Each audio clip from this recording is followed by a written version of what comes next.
정말 요즘 무더운 날씨가 계속 지속되고 있습니다. 저는 휴가를 아이들하고 가려고 하다가 그냥 여기서 같이 지내기로 했거든요. 근데 무더운 폭염 전에 참 비가 많이 왔어요. 그래서 그런지 앞에 하천도 개천도 굉장히 많이 깨끗해진 것 같고 물도 많이 불어난 것 같고 또 멀리 가지 않고 우리 아이들이 멀미를 많이 하는데 정말 즐겁게 이 중촌 마을에서 또 교회를 돌보면서 어른들께 인사도 해가면서 그렇게 여름을 나고 있습니다. 여러분들 더우신데 고생이 많으시죠?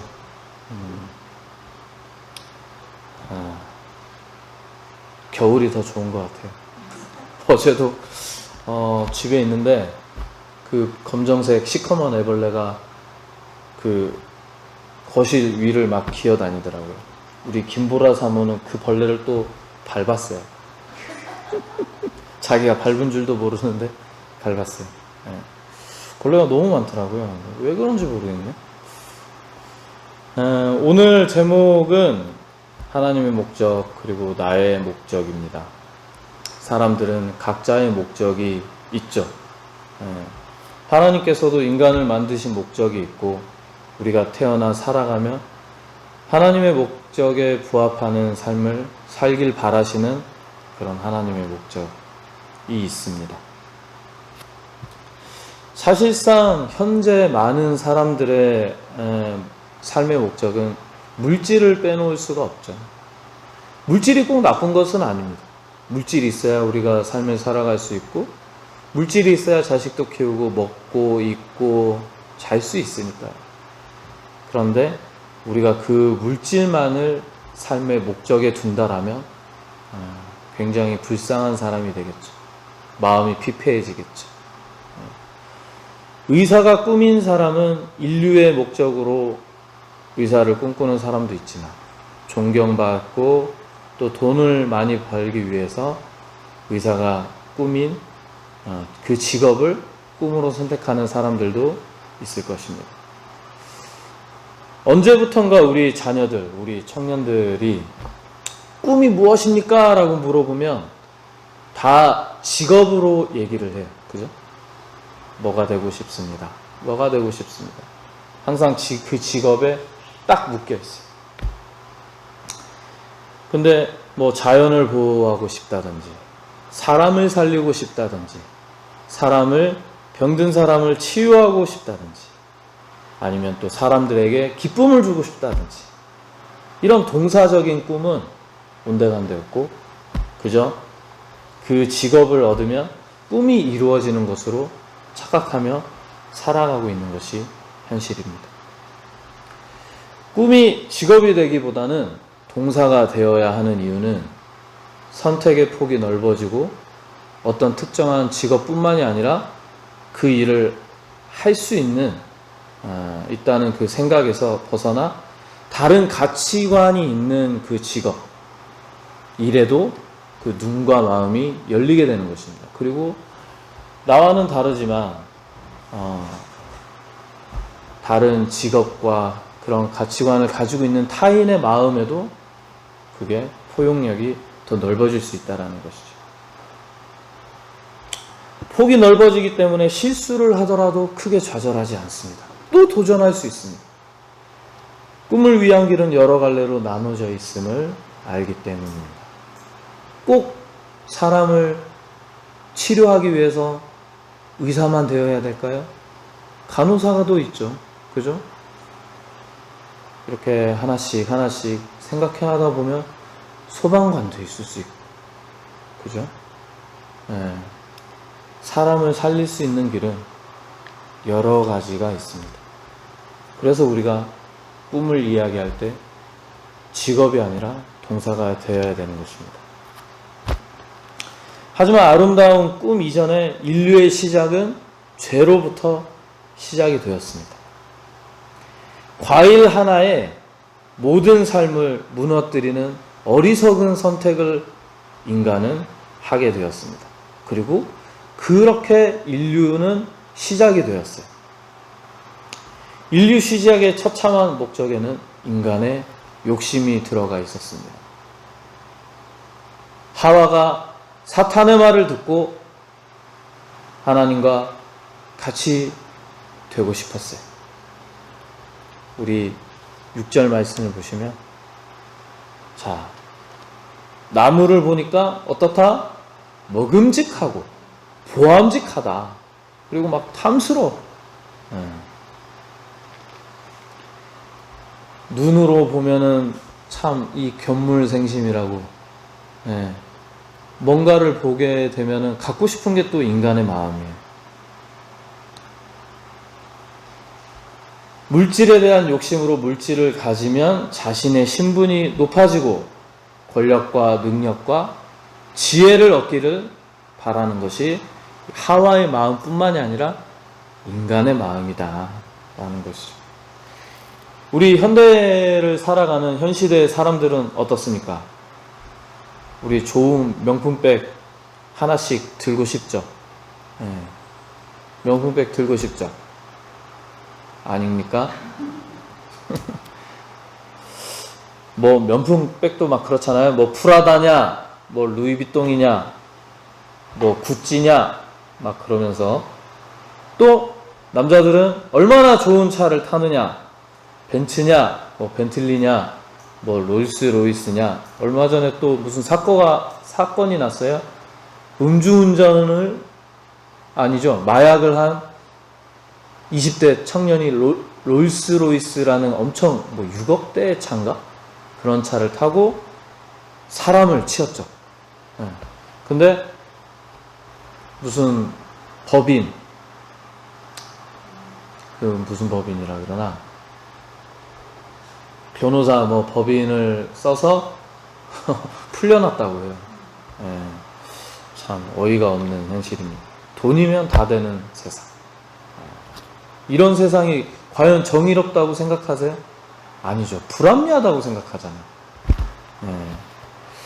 이 독일에 사는 어떤 분이 한국에 왔는데 깜짝 놀랐다고 합니다.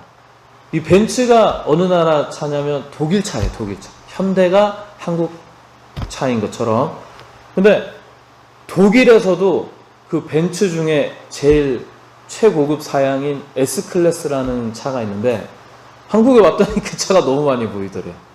독일에서도 그 차는 많이 보이지 않는데, 근데 보니까 독일 벤츠를 가장 수입을 많이 하는 나라가 중국, 그 다음이 한국이라고 합니다. 그 중국은 인구수가 어마무시하잖아요. 그러니까 이해가 될 수 있어요. 근데 우리는, 한국은 북한을 빼고 우리는 5천만 인구잖아요. 5천만 인구 중에 그 차를 탈 수 있는 인구가 불과 얼마나 될까요? 중국에서는 상위 1%, 우리나라 상위 1%에 들어가는 숫자가 우리나라 인구만 정도 됩니다. 엄청나게 많죠. 근데 우리나라의 1%라고 하면은 뭐 얼마나 되나? 50만 되나? 근데 그 비싼 차가 그렇게 많다라고 하는 거는 우리나라에는 그 과시를 위한 소비를 한다라는 거죠. 차가 내 신분을 나타내고 권력을 나타내고 과시하기 위한 그런 소비를 한다라는 것이죠. 대한민국 사람들이. 세상 사람들뿐만이 아니라 우리 믿음의 사람들, 또 특히나 목회자들도 그렇습니다. 제가 이제 목회의 길을 가게 되면서 참 이런저런 목회자들, 훌륭한 목사님들도 굉장히 많아요. 근데 목사라고 정말 다 같은 목사가 아니다, 이런 말 많이 들어보셨죠? 근데 정말 그런 것 같아요. 어쩔 수 없는 것 같아요. 왜? 사람인지라, 욕심을 가진 사람인지라, 죄악으로 시작된 인류인지라 목사라도 어쩔 수가 없는 것 같습니다. 목회를 하시면서 이 일 저 일을 하시는 분을 제가 알고 있는데, 참 그분은 돈을 위해서 살아가는 사람. 저한테 어떤 말을 해주셨냐면, 사람은 못하는데 돈은 믿을 수 있다. 돈은 거짓말을 하지 않는데. 그 말도 맞는 게, 왜냐하면 내가 피땀 흘려 번 만큼 그 수익이 생기잖아요. 돈은 거짓말 하지 않는다고. 그렇게 돈을 열심히 벌고, 어떻게 하면 돈을 더 벌까? 어떻게 하면 더 좀 이렇게 사람들 뭔가 이렇게 좀 그래 사람이. 그러면서 이제 글을 쓰시는 걸 보면 되게 정의로운 말, 거룩한 말을 많이 하거든요. 근데 그분의 실상을 자세히 보면은 또 그렇지가 않아요. 맨날 돈돈거리는 사람. 예수 그리스도께서 한번 생각을 해보자고. 예수 그리스도께서 자신의 목숨을 우리에게 어떻게 주셨습니까? 어떤 대가를 바라고 주셨습니까? 절대 그렇지가 않아요. 예수 그리스도는 우리의 죄를 위해서 아무런 대가를 없이 십자가에 못 박혀 돌아가셨어요. 그런데 우리 믿는 사람 역시 그렇게 나눔에 있어서, 사랑에 있어서 인색하지 않아야 되는데, 사람들은 어떤 대가를 바라는 것들이 너무나 당연하게 생각하고, 하나님의 길을 가는 사람들도 그 대가를 바라는 것이 너무나도 당연하게 생각하는 안타까운 현실이 되어버렸습니다. 우리 믿는 사람 역시 예수 그리스도의 그런 사랑을 본받는 자라면 우리가 사랑을 나누는 데 있어서 인색해서는 안 되죠. 그 더더욱이 목회자는 더욱더 그렇죠. 우리 초대교회를 한번 생각해 보세요. 굶주린 사람에게 자기 먹을 것을 내어주고, 배우지 못한 사람에게 자기가 배운 것을 값없이 나누어 주고 했던 것이 바로 기독교입니다. 그래서 우리 한국 기독교가 이렇게 성장할 수 있었고, 우리가 이렇게 편안하게 교회에서 예배를 드릴 수 있다는 거죠. 옛날에는 어떻습니까? 다 탄압받고 억압받고 정말 교회에서 예배 드린다고 하면 끌려갔어요. 근데 그 사람들이 그런 헌신, 대가를 바라지 않는 헌신으로 우리가 이렇게 편하게 예배를 드릴 수 있는 것입니다. 즉 사랑을 값없이 나누는 것이 기독교이고, 그런 것이 정말 기독교 정신이고 예수를 닮아가는 제자도의 정신이죠. 세상에 싹군 목사들이 정말 많아요. 근데 우리 한국 100주년 기념교회라는 서울의 큰 교회에 담임을 하시던 이재철 목사라는 분이 거창에 계시더라고요. 그 목사님 정말 삶이 본받을 만한 게, 그렇게 큰 교회에서 은퇴를 하면 전별금으로 막 몇십억씩 나옵니다. 진짜. 성추행으로 징계를 받은 전병욱 목사죠. 3.1교회. 그 목사도 정말 한국 교회를 뒤흔드는 그런 죄를 지었음에도 불구하고 23억인가 되는 전별금을 받고 또 그 홍대에 가서 개척을 하고 그렇게 살아요. 근데 이재철 목사님은 딱 자기 은퇴하시고 나서 어느 정도의 뭐라고 해야 되나? 땅 살 돈? 그 정도만 받고 정말 그 큰 돈을 받지 않으시고 시골에 와서 조용히 그렇게 또 자기가 담임했던 그 교회를 감나라 배나라 하시는 그런 목사님들도 많거든요. 좌지우지 하려고 하고, 그리고 은퇴하셨음에도 불구하고 꼭 그 한 달에 몇 번은 설교를 하시기를 원하시는 목사님들도 많고, 그런 분들 많은데 이재철 목사님은 그냥 깔끔하게 딱 내려오시고 그 후임자를 위해서 기도하시고, 후임자가 또 목회를 잘 할 수 있도록 그렇게 후임자만의 그 목회를 열어갈 수 있도록 그렇게 관여하지 않으시고, 제가 알기로는 이재철 목사님 그 담임하실 때도 교회가 규모가 있는 교회다 보니까 사실 어느 정도 재정이 되겠죠. 근데 11조도 강요하지 않더라고요.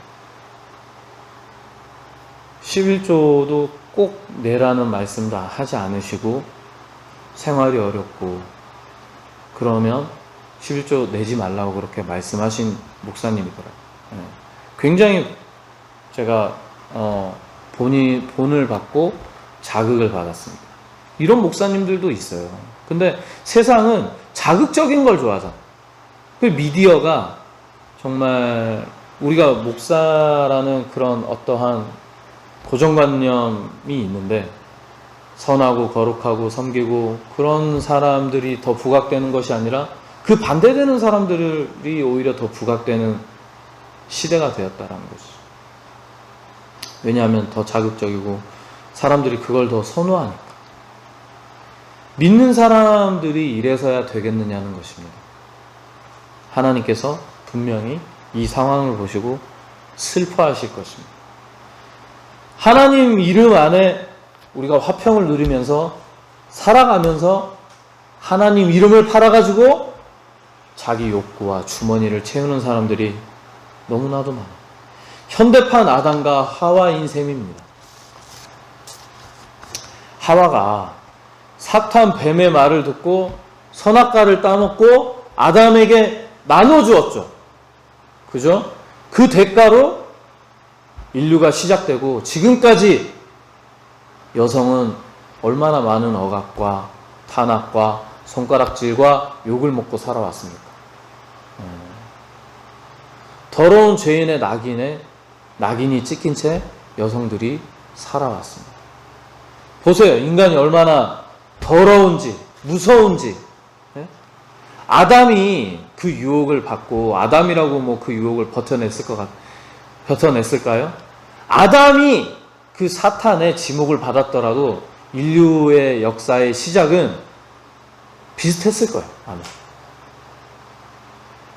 근데 하와를 불쌍히 여기지 아니하고 안타까워하지 아니하고 그 여자라는 이름으로 여자 때문에 이 죄의 인류가 시작됐다라고 온갖 욕을 하고 무자비하게 손가락질하고 중세시대에는 마녀사냥까지 해대가면서 벌을 주었습니다. 이성적이지 못하고 양심적이지 못하죠.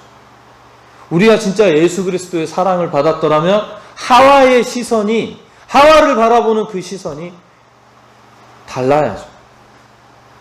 긍휼히 여기고 불쌍히 여기고 나도 저럴 텐데 라는 생각을 가졌어야 돼요. 근데 인간이 그러지 못하죠. 12절 오늘 장의 12절을 보시면 하나님이 아담과 하와를 찾는데 아담이 숨어 있다가 어떻게 하죠? 아담이 이르되 하나님이 주셔서 나와 함께 있게 하신 여자 그가 그 나무 열매를 내게 주므로 내가 먹었나이다. 이들이 선악과를 먹고 벌거벗은 것을 알고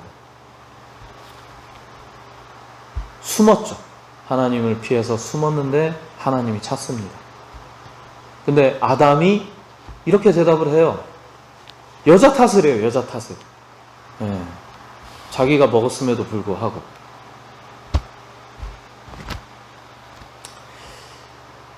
보시다시피 남자나 여자나 남자도 똑같죠. 인간이 이처럼 이기적인 동물이라는 것입니다. 선악과를 아담이 먼저 따먹었는지 하와가 따먹었는지 이게 중요한 것이 아닙니다.